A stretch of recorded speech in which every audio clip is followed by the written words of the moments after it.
올 초에 신생아 특례대출을 발표했을 때 금리 좀 싸게 해준다고 아이를 낳을까? 뭐 이런 생각을 좀 했었거든요. 근데 아이를 낳은 분은 이 신생아 대출을 이용해서 집을 사시더라고요. 근데 금리가 자그마치 1.7%.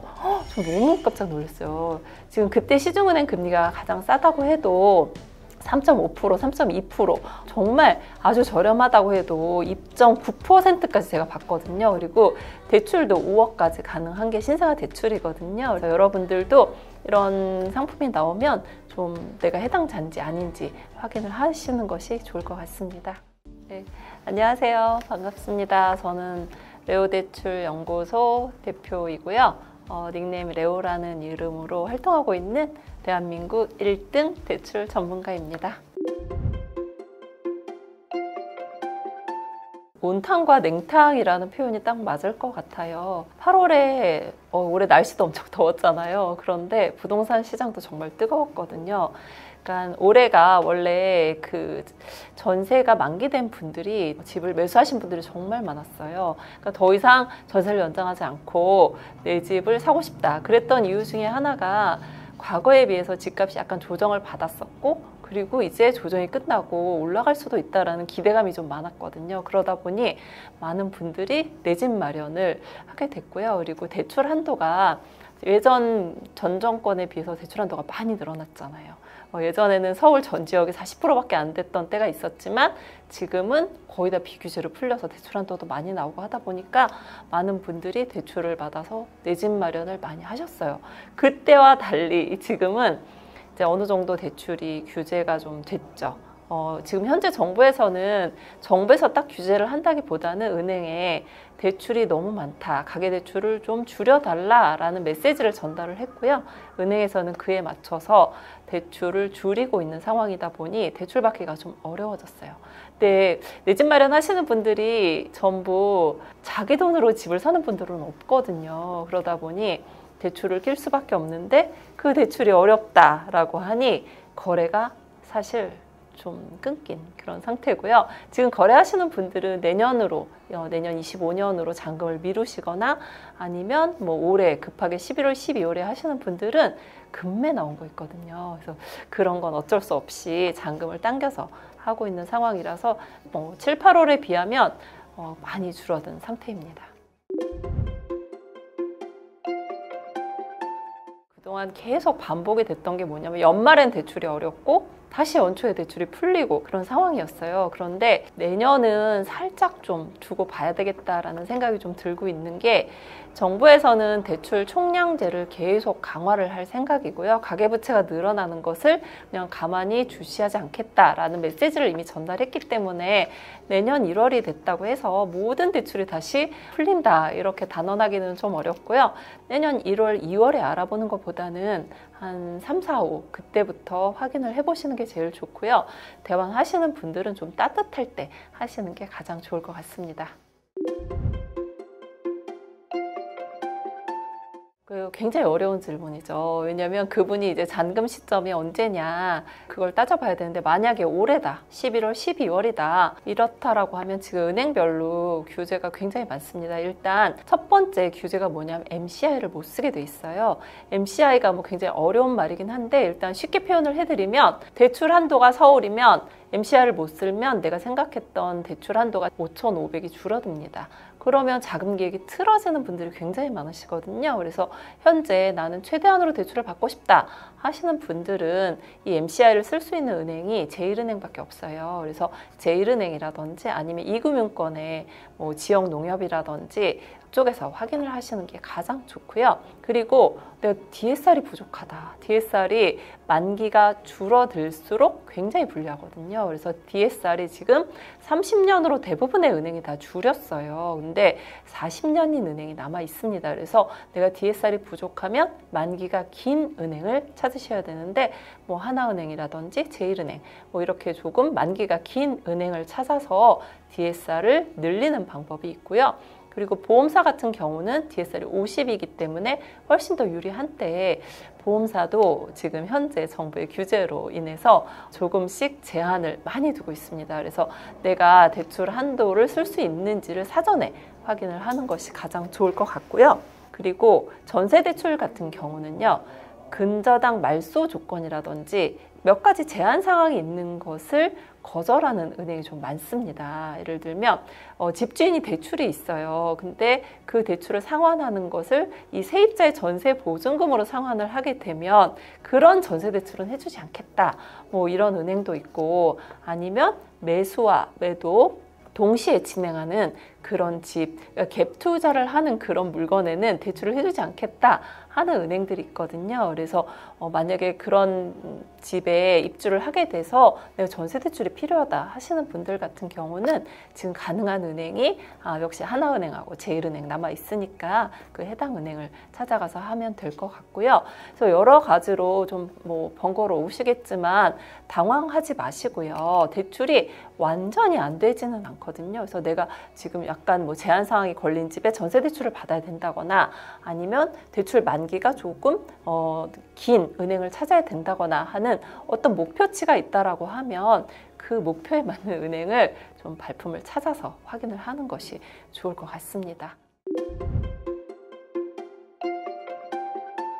그 소비자들이 이제 대출을 선택을 할 때 굉장히 상품이 많거든요. 나 뭐부터 해야 될지 모르겠다 해서 은행에 가서 이제 상담을 받는데, 본인이 조금 공부를 하고 내가 어떤 대출이 맞는지를 알고 상담을 하는 거하고 그냥 저 좀 어떻게 해주세요 라고 하는 거하고는 정말 천차만별이에요. 그래서 일단 제가 말씀드리고 싶은 것은 저렴한 것부터 시작을 하는 게 가장 좋아요. 내가 조건이 된다라고 하면 제일 싼 거 사는 게 제일 좋잖아요. 그래서 저희가 지금 제일 저렴한 금리를 찾는다라고 하면 아무래도 정책자금 대출이 가장 조건이 좋은 경우가 많이 있습니다. 그리고 정책자금 대출에서도 본인이 금리 할인을 받는 그런 해당자들이 있어요. 뭐 다문화라든지 뭐 자녀가 많다든지 뭐 여러 가지 해당이 되면 또 금리 할인도 들어가니까 그런 사전에 내가 할인 조건이 되는지 확인을 해보시는 게 가장 좋은데, 정책자금 대출도 굉장히 많거든요. 정리를 해드린다라고 하면 대출을 받는 순서는 일단 신생아 특례대출 가장 좋고요.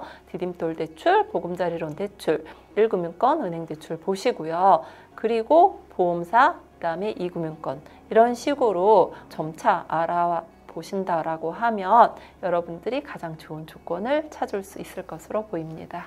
1주택자 갈아타기 하시는 분들은 이 무주택자 기준으로 똑같이 알아보시면 될 것 같은데, 디딤돌 대출, 신생아 대출은 완전 무주택자인 분들만 가능합니다. 뭐 갈아타기가 안 되세요. 그래서 내가 뭐 집을 갈아탄다 하시는 분들은 보금자리론하고 은행 대출 확인해 보시면 좋을 것 같고요. 나는 다주택자인데 라고 하시는 분들 같은 경우는 다주택자로서 대출을 받을 수 있는 그런 은행이라든지 또 보험사 쪽을 알아보시면 좋고요. 아니면 또 뭐 사업자 대출을 받아야 된다 하시는 분들도 계시거든요. 그래서 임대사업자 대출, 또 경매로 최근에 이제 매매사업자 대출도 많이 하세요. 그래서 그런 사업자 대출 같은 경우는 1금융권보다는 2금융권에서 진행을 하는 경우가 많기 때문에 내가 어떤 사례에 해당이 되는지를 좀 체크를 해서 은행에 가서 상담을 하시는 게 가장 시간과 노력을 절약을 할 수 있고요. 정확한 상담을 받을 수 있습니다. 우리가 대출을 받을 때 가장 중요한 조건이 하나 있어요. 뭐냐면 주택수예요. 주택수. 설마 본인의 주택이 몇 개인지 모를까라고 생각을 할 수도 있지만 의외로 모르는 분들이 좀 있습니다. 나는 그게 집인지 몰랐어요. 상속으로 받은 그 집이 집이었나요? 뭐 이렇게 너무 몰라서 물어보시는 분들이 계세요. 어떤 뭐 상속 지분은 빠지기도 하고 뭐 어떤 경우는 들어가기도 하고 하기 때문에 내가 주택이 몇 개인지, 내가 현재 과거에 뭐 주택을 팔았던 기록이 있어서 생애 최초가 안 되는 사람인지 이렇게 어느 정도 나의 주택 수는 좀 체크를 하고 가는 것이 가장 좋을 것 같습니다. 결론만 말씀드린다라고 하면 개인이 주담대 외에 뭐 다른 대출을 받고 싶다. 그거는 없어요. 네. 아니면 사업자분이 내가 사업에 필요해서 사업자 대출을 받고 싶다. 내 집을 담보로 사업 자금의 대출을 받고 싶다 하시는 경우는 이제 사업자 대출이 가능하겠죠. 그리고 우리가 대출은요, 주택담보대출은 주택을 담보로 하는 대출이잖아요. 그래서 두 가지로 나눠지거든요. 그래서 매매잔금으로 나눠지고요.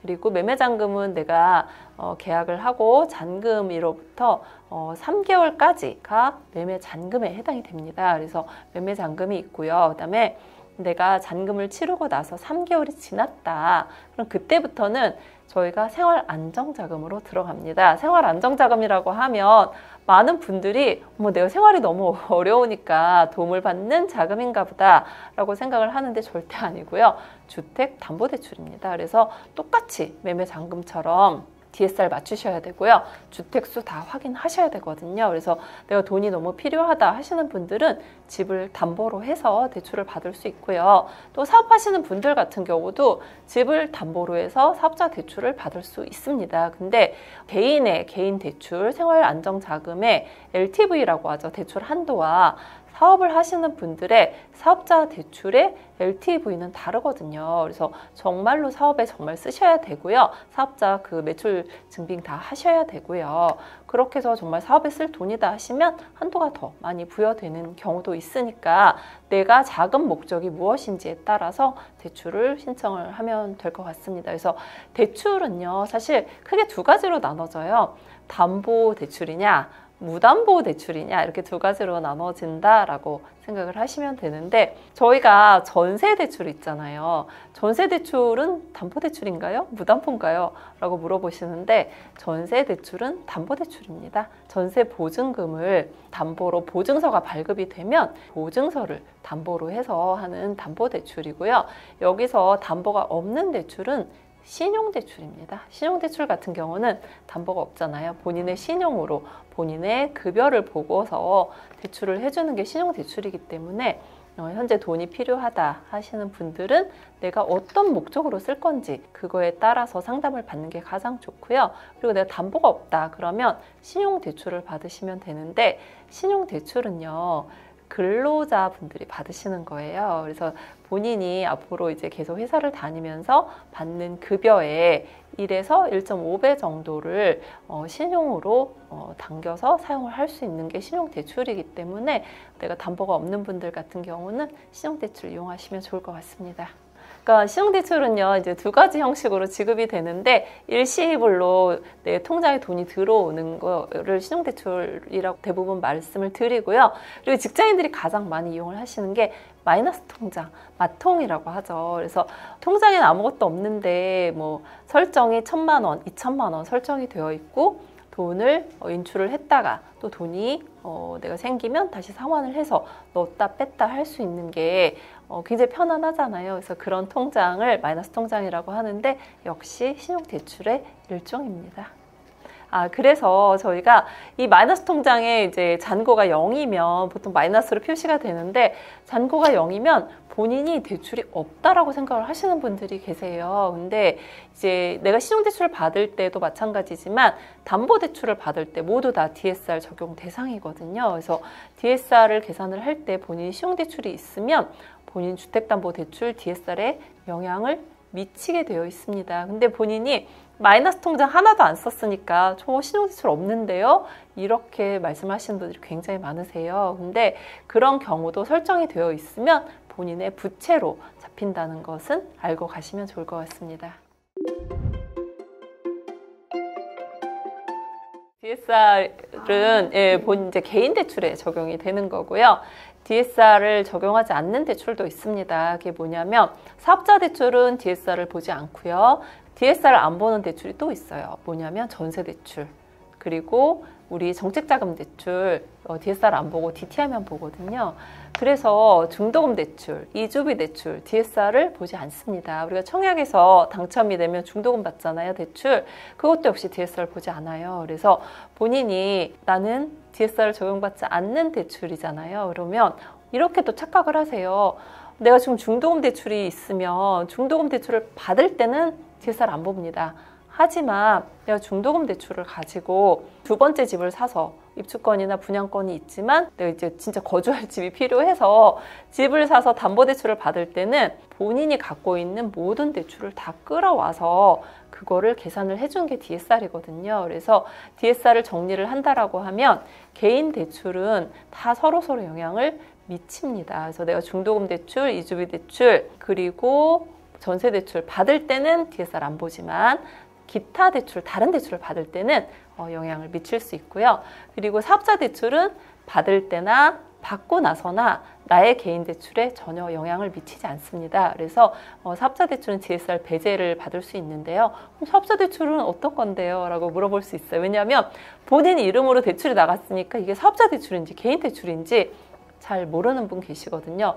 모르면 물어보시면 돼요. 일단 은행에 확인하시면 되고요. 그리고 일반적으로 뭐 지식산업센터라든지 오피스텔 같은 경우에 사업자 대출 받았을 확률이 좀 높고요. 그리고 집으로도 사업자 대출 받는 분들도 계시거든요. 그래서 헷갈리시면 꼭 은행에다가 확인을 하시면 되는데 본인의 주민번호를 치고 들어가서 대부분 대출을 하면 개인 대출이고요. 사업자 등록증 내고 사업자 번호로 대출을 했으면 사업자 대출이기 때문에 아마 다 기억하실 것으로 보입니다. 그래서 사업자 대출은 DSR에 영향을 받지 않습니다.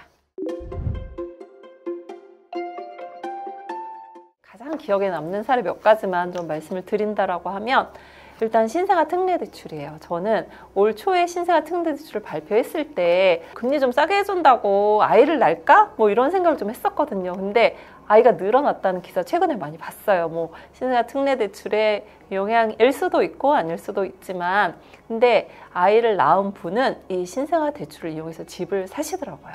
아이도 낳고 금리가 너무 좋으니까 이번 기회에 집을 장만하자 해서 하셨는데 저한테 문자를 보내셨어요. 저희 이제 멤버분이셨는데 얼마라고 딱 기표된 그 문자를 자랑스럽게 저한테 보내셨거든요. 근데 금리가 자그마치 1.7%.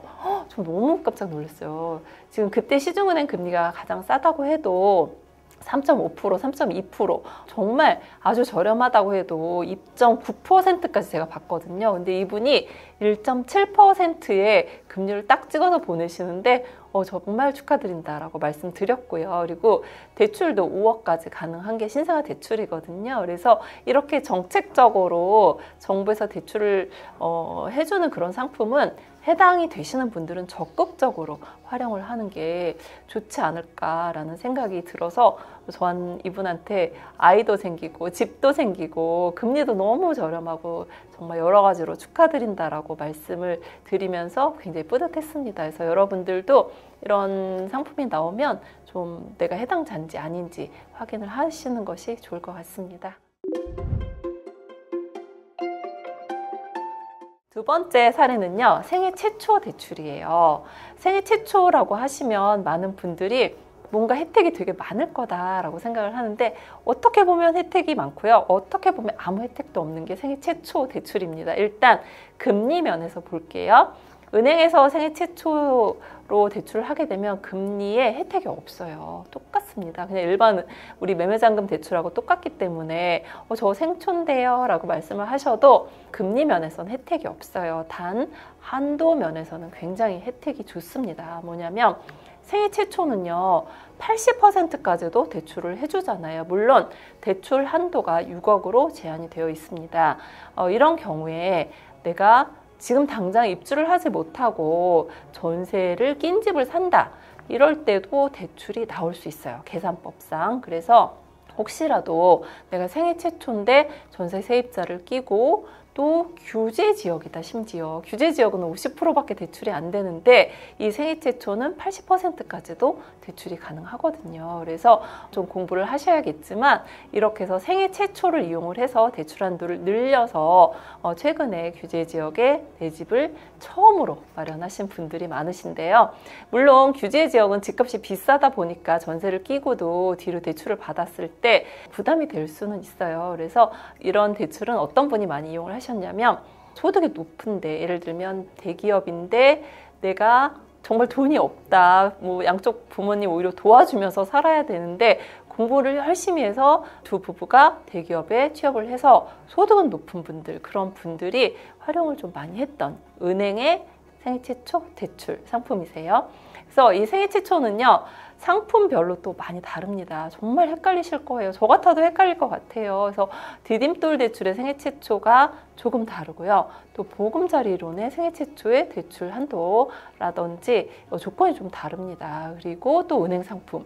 그러니까 우리가 대출을 알아볼 때는요, 이렇게 세 가지를 좀 나눠서 확인을 하시는 게 가장 좋을 것 같아요. 내가 생애 최초다. 그럼 은행에 가서 그냥 생애 최초인데요, 이렇게 말씀하지 마시고요. 내가 디딤돌에 해당하는 생애 최초인지, 보금자리론인지, 아니면 은행 상품에 해당하는지, 이렇게 세 가지로 좀 나눠서 확인을 하시면 생애 최초라는 거는 정말 태어나 딱 한 번 쓸 수 있는 거잖아요. 그래서 혜택을 누리시면 참 좋겠다라는 생각이 들고요. 명의 활용인데요. 우리가 대출을 받을 때 부부 공동으로 명의를 쓰는 경우도 있고 단독으로 쓰는 경우도 있고 미혼이라서 뭐 어쩔 수 없이 내 이름으로 사는 경우도 있고 아니면 남남 공동 명의, 형제 공동 명의 뭐 이런 식으로 명의가 굉장히 다양하거든요. 거기에 따라서 대출 한도가 은행마다 다를 수 있어요.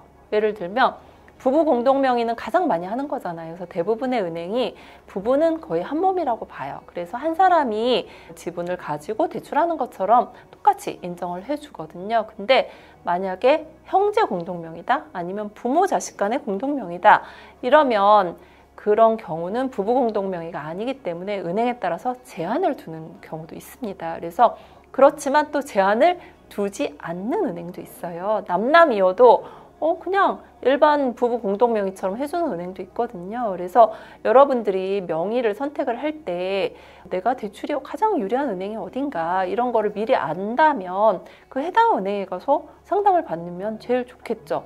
예를 들면 혼인을 해도 혼인신고를 조금 있다가 한다거나 내가 집을 살 때 그때 당시는 부부가 아닌 경우도 있거든요. 그럴 때 남남 공동 명의인데도 대출이 전혀 제한을 받지 않는다라고 하면 내가 굳이 혼인신고를 그 당시 안 했을 텐데 뭐 이렇게 말씀하는 분들도 계시거든요. 또 혼인신고를 했을 때와 안 했을 때 뭐 여러 가지 다른 점이 있기 때문에 여러분들이 이 명의 활용에서도 조금 신경을 쓰시는 게 가장 좋을 것 같고요. 그리고 부부 공동 명의라고 했을 때 대부분 이런 생각을 하세요. 부부 공동 명의니까 소득도 당연히 합산해야 되는 거 아니에요? 이렇게 생각을 하시거든요. 근데 대출은요, 한 사람이 받는 거예요. 공동 명의고 한 사람이 대출을 받는 거고요. 그리고 다른 한 분은 담보만 제공을 하는 겁니다. 그래서 저희는 대출을 두 사람이 받았어요 라고 말씀을 하시는데 제가 지금까지 정말 12년, 13년간 대출을 하면서 두 사람이 대출을 받는 경우 딱 두 번 봤어요. 그거는 이제 그 부부간의 증여 때문에, 세금 문제 때문에 부부가 한 집에 각각 동시에 대출을 받는 경우는 있어요. 남편이 대출을 받고 그 당일날 동시에 부인이 대출을 받아서 두 개의 근저당이 설정이 되는 경우는 제가 지금까지 딱 두 번 봤고요. 부부 공동 명의여도 뭐 남편분이 대출을 받는다거나 부인분이 대출을 받는다거나 한 분이 대표로 대출을 받는 거기 때문에 이런 경우에 제가 하나 알려드린다라고 하면 남편이 대출을 받으면 부인은 담보를 제공하고 소득도 합산을 해주셨잖아요. 하지만 부인은 대출이 없는 거예요. 그러면 나중에 부인분이 대출이 전혀 없잖아요. 그러면 나는 또 다른 대출을 받을 수 있어요. 그래서 본인들이 내가 담보대출 받을 때 합산했고 저도 대출이 있어요 라고 생각을 하시는데 그렇지 않습니다. 그래서 우리가 디테일하게 조금 알아가면 여러분들이 대출을 받는다거나 한도면이나 금리면에서도 혜택을 볼 수 있는 방법이 굉장히 많고요. 그리고 은행별로 많이 다르다는 것을 좀 알고 가시면 좋을 것 같습니다.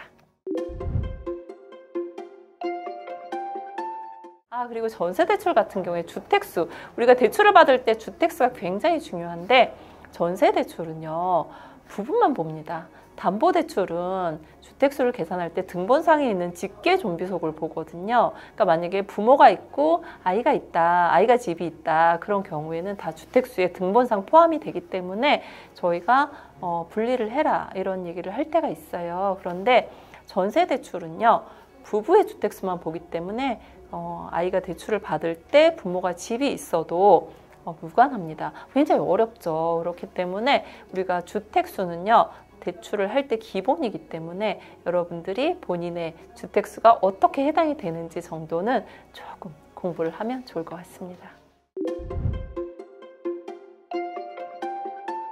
조언이라고 하면 제가 항상 드리는 말씀이 있어요.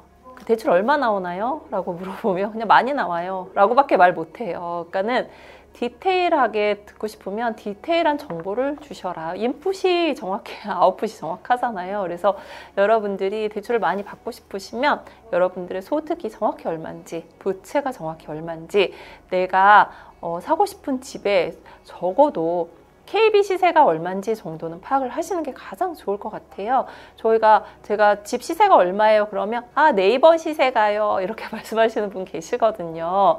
우리가 은행에서 기준으로 삼는 그 대출의 기준은요, 기준 시세는 네이버 시세가 아니고 KB 부동산 시세거든요. 그래서 그거 정도는 여러분들이 확인을 해주시는 게 가장 좋습니다. 그래서 저희가 기본으로 확인하셔야 되는 거 KB 시세, 여러분의 정확한 소득, 정확한 부채. 그래서 부채가 얼마예요? 라고 하면 3억이요. 이렇게 얘기하시면 안 돼요. 신용대출 얼마, 담보대출 얼마, 이런 식으로 조금 이렇게 분화시켜서 얘기를 하시는 게 가장 여러분들이 원하는 답을 듣기에 좋을 것 같아요. 왜냐하면 대출을 알아볼 때 계약을 하고 알아보는 분들도 계시겠지만 계약 전에 사실 무섭잖아요. 작은 금액이 아닌데 작은 계획이 틀어져 버릴 수가 있기 때문에 그렇게 물어볼 때는요, 조금 더 정확한 자료를 주시는 것이 여러분들이 대출을 받을 때 큰 도움이 될 것으로 보입니다.